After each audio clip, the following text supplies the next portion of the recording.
A paz do Senhor Jesus Cristo para todos. Vamos ver o que o Espírito Santo tem a revelar quanto à definição, o que é Evangelho. Em Atos 1:1, fiz o primeiro tratado, ó Teófilo, acerca de tudo que Jesus começou não só a fazer, mas também a ensinar. Atos 1:2, até o dia em que foi recebido em cima no céu, depois de ter dado mandamentos pelo Espírito Santo aos apóstolos que escolhera. Então aqui nós vamos observar que em Atos 1:1, Jesus começou não só a fazer, mas também como a ensinar. É isso que nós temos que observar. E qual é este mandamento dado pelo Espírito Santo aos apóstolos que foi escolhido? Então, Jesus começou seu ministério com quase 30 anos, revela Lucas 3:23. Ora, o mesmo Jesus tinha quase 30 anos quando começou o seu ministério. Era como se cuidava. Filho de José, filho de Eli. E aí, vai do versículo 24 ao 28, revelando a genealogia de Jesus. Agora vamos ver, quanto à eleição dos 12, Jesus não dá a eles o título de profetas. Lucas 6:13. Quando já era dia, chamou a si os discípulos e escolheu 12 dentre eles, a quem também deu o nome de apóstolos. Então nós vamos ver que na formação deles, ninguém recebe mais o título de profeta, e sim de apóstolos. É importante lembrar que os profetas considerados pelo reino de Deus são os que anunciaram Jesus. Vamos lá, Lucas 24:25. Então Jesus lhe disse: honestos e tardios de coração para crerem em tudo o que os profetas disseram. Lucas 24:26. Não era necessário que o Cristo padecesse estas coisas e entrasse na sua glória? Lucas 24:27. E começando por Moisés e por todos os profetas, explicou-lhes o que dele se achava em todas as Escrituras. Como querem ser chamados de profetas no presente, quando o Espírito Santo nos ensina que está escrito no Evangelho de Lucas 16:16, o seguinte: a lei e os profetas duraram até João. Desde então é anunciado o reino de Deus e todo homem emprega força para entrar nele. Então Deus limitou profetas até João, não dando a ninguém mais o título de profeta. A prova disso, Jesus, direcionado pelo Espírito Santo, convoca discípulo, dando depois o título de apóstolos. É importante sabermos qual o único ensino dado por Jesus aos seus discípulos naquela época, e que o Espírito Santo revela no presente o que devemos fazer segundo o mesmo ensino que Jesus deu aos seus discípulos.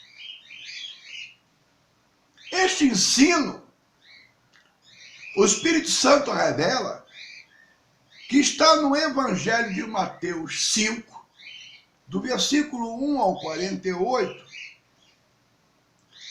Mateus 6, do versículo 1 ao 34. Mateus 7, do versículo 1 ao 29. E que dá continuidade a partir de Mateus 8 em diante. Vamos ver a definição de evangelho no dicionário. 1. Relativo à doutrina de Cristo. 2. Relativo a cada um dos 4 livros principais do Novo Testamento ou trecho deles. 3. Coisa tida por verdadeira. É o que Jesus fala, né? Então conhecereis a verdade e a verdade vos libertará. Então é o Evangelho, o novo mandamento, que nos liberta. E 4, norma, doutrina. Confirma exatamente o que revela Mateus 7, 28. Concluindo Jesus de proferir estas palavras, as multidões se admiraram da sua doutrina. Nós vamos ver aqui que as próprias multidões, quando Jesus dá esse único ensino, as multidões ficaram admiradas com a sua doutrina. Mateus 7, 29. Porque ele as ensinava como quem tem autoridade e não como os escribas. Então esta é a definição em que Jesus já deixa para nós. Autoridade. Não como a dos escribas. Então o ensino de Jesus excede o dos escribas. Pois este é o maior problema da igreja.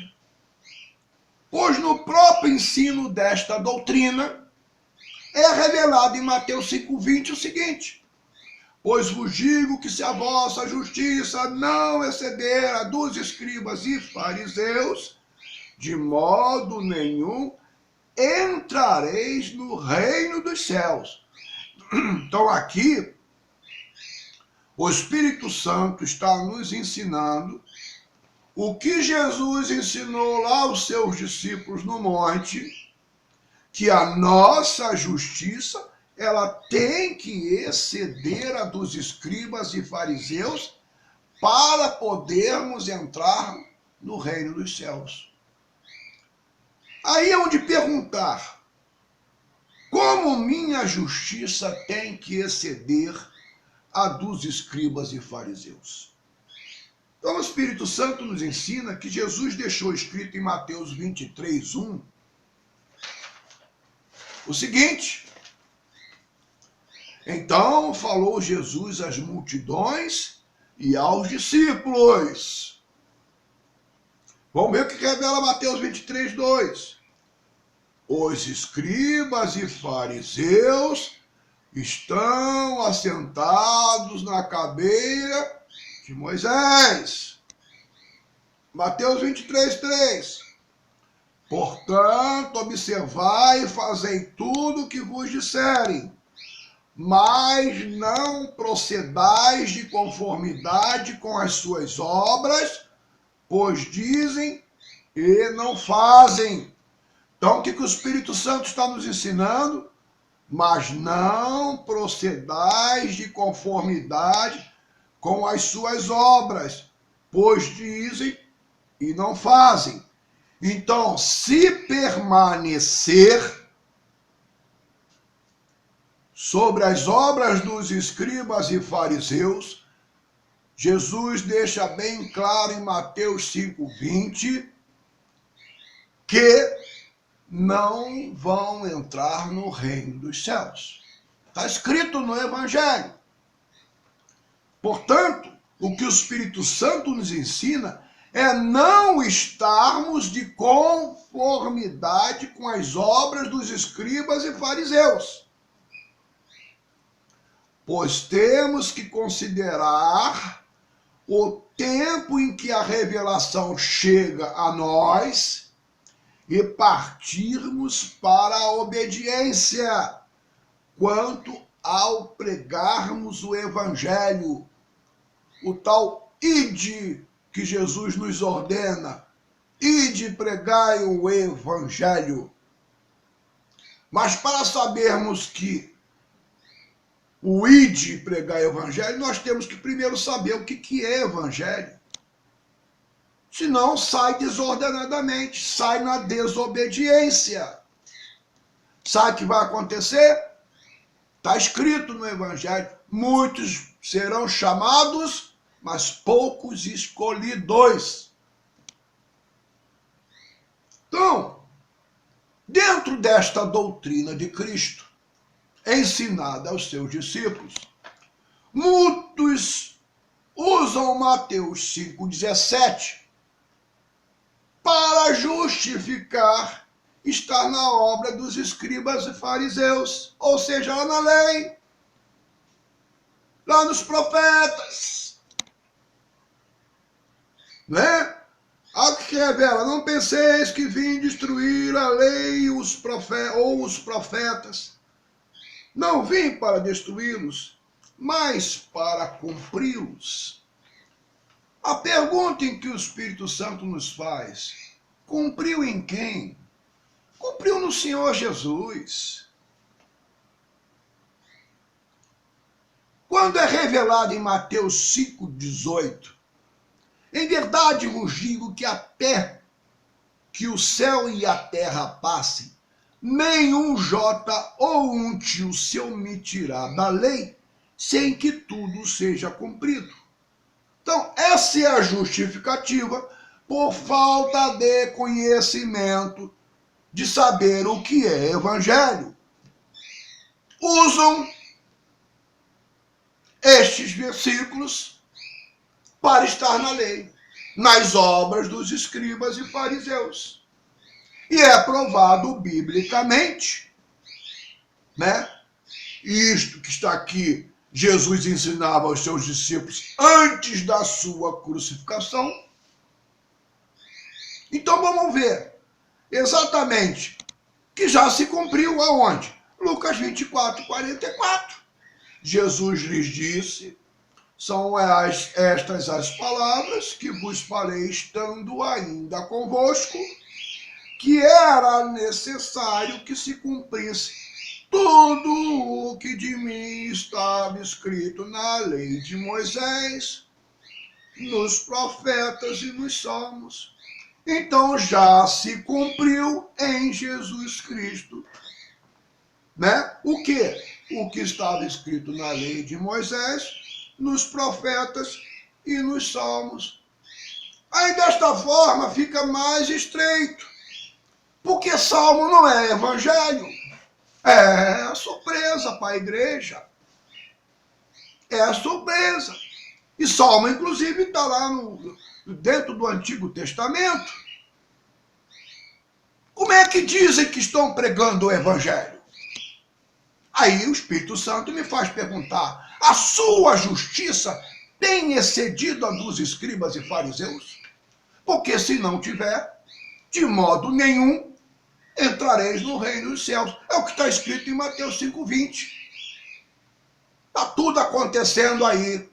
E obra de Deus não é para se brincar. Muitos falsos profetas estão aí. Está escrito. Né? Se possível, enganar os próprios eleitos. Deus não precisa do dinheiro de ninguém.